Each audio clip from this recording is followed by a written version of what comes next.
Saturday was a massive day in the Flesh and Blood world.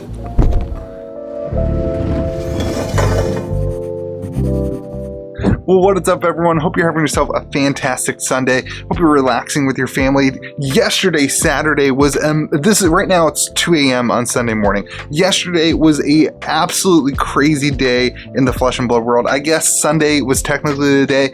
We just had the New Zealand Nationals and the Australian Nationals and then additionally we had a 9.5 heart, a public auction of a 9.5 heart that we will talk about in that sale too. So we're going to start off today. I want to chat about the Nationals and all the things going on. There's a million things to talk about, and I'm going to let the experts really get into the nitty gritty, but I did want to say I watched some of the games. I followed along with Team Kitchen Fable's chat and just really was looking at what was going on. It was pretty incredible performance. It was really widespread. It was a diverse meta, particularly in the New Zealand meta. We had 2 Prism, 1 Briar, 2 Oldham, 1 Bravo, 1 Viserai, and 1 Chain that ended up in the top 8. It's only 3 Rune Blades. In the finals was Prism versus Oldham, and Prism came out victorious. Nick, congratulations to Nick Holding on your Prism win for the New Zealand Nationals. That's incredible. And then in Australia, we had 6 Rune Blades show up in the top 8, but only 3 of them were Briar. We had 1 Casu, 1 Viserai, 2 Chains, 1 Oldham, 3 Briars, and then in the end, at the end of that round, at the end of the top 8, it was Viserai versus Oldham.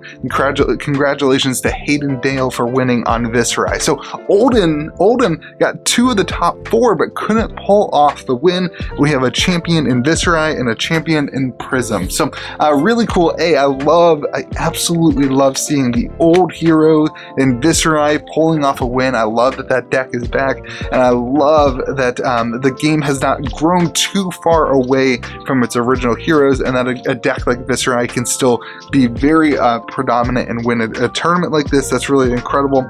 And also just it was really fun to see the gameplay and the mechanics and everybody kind of figuring out the meta. You know, I think the Prism player Nick got super awesome. His matchups, he actually never played a Briar. It was really interesting to see how he kind of navigated through what is typically not a great matchup for him.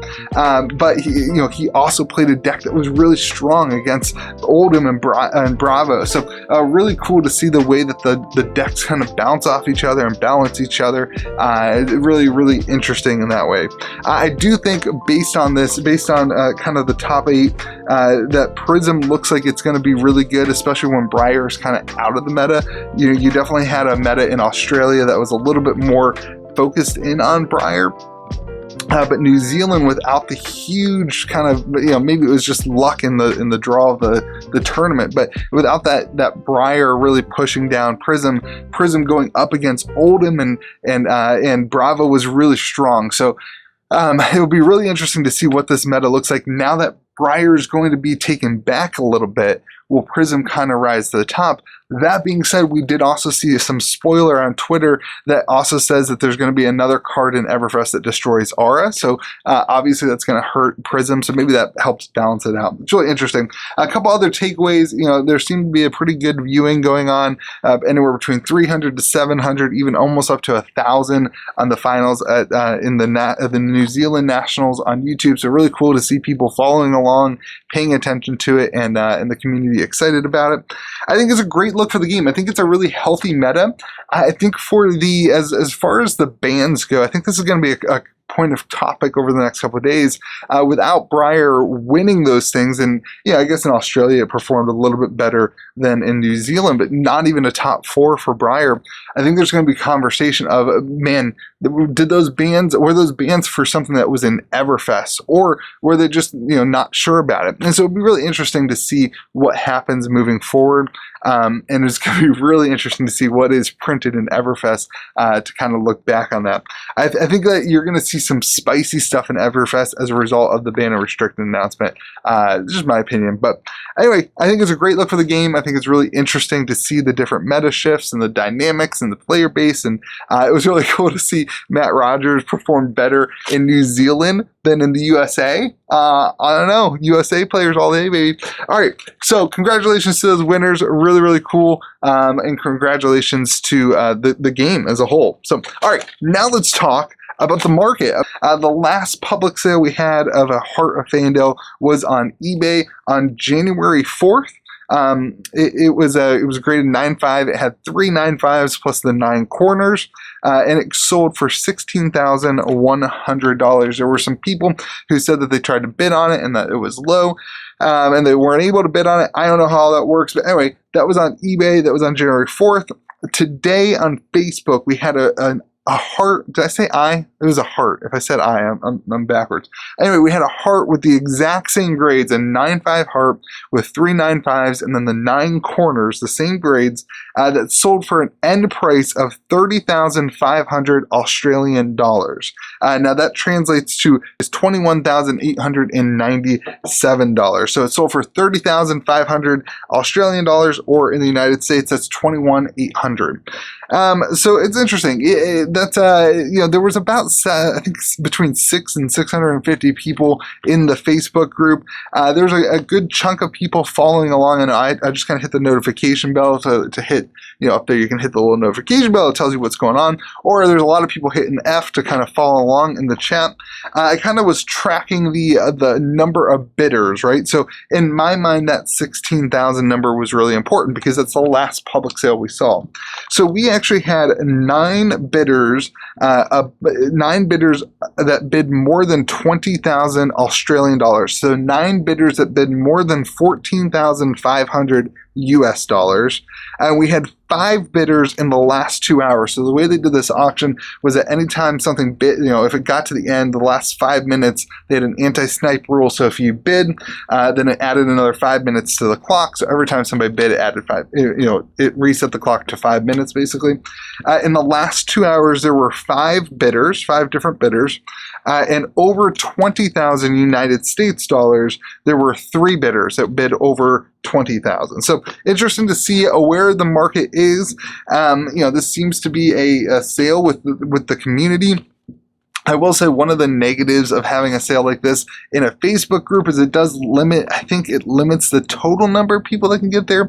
That being said, we did just see a heart sale on eBay, so the prices didn't really change. If it sold for less, then I think you can make that argument, but it sold for more than the one sold on eBay, so I don't know. I guess you can't really make that argument. But a 9.5 that sold for $22,000. Let's put that in the perspective of the market. I'm gonna let you do the math because I don't want to be a person that says the numbers and what the it used to be. I think what the market needs to do is reevaluate how we value things based on specific cards. In the past, we've always valued things based on the sale of a card or the sale of a case, or what if a alpha box is selling for X, then a heart is 4 times that. That's been a lot of conversation in the past. And those numbers do not line up on the current market. So you can take whatever you want, and it'll just be interesting to see where we're going. I think that this shows, there may have been some bids on the eBay one, but somewhere between $16,000 and $20,000 is a healthy price. $22,000 is a healthy price for a 9.5 heart.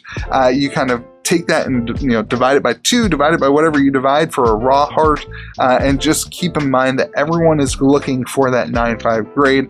So the raw one is kind of, it is what it is. It kind of depends on what your grade is for that. It'll be really interesting to see what happens now that we've had these 2 kind of public data points over the last couple months. If that brings out more people, if that brings more cards to the market. Now that you've seen a public auction where you have 4 or 5 people saying, hey, I'm willing to buy a heart for this price, will you start seeing some move and change hands? Will you start seeing some people reach out and say, hey, I saw you bid, are you willing to buy one for this price point? Or you might start seeing people say, no, I don't want to sell it for those, and they come off the market. There is another I think it's a PSA 9. It was a PSA 9 heart that is on eBay right now for $30,000, I think, if I'm not wrong. So there's a lot of conversation going on, and there's a lot of market things going on. It's going to be a really, really spicy couple weeks with Everfest, with that heart sale. The whole market, it's kind of primed to start moving in a direction. I don't know what direction that is. It's all primed to start getting more interest or people seeing what the actual value of cards is. And it'll be really interesting to see how the market moves from there. So let me know what you think. I know this was kind of a all over the place video. We talked about the game, the high competitive play. We talked about a 9.5 heart sale. I'm very curious to see what you have to say about those things. I hope that you have yourself a fantastic day, and remember to be kind to the people around you. And what a day in flesh and blood.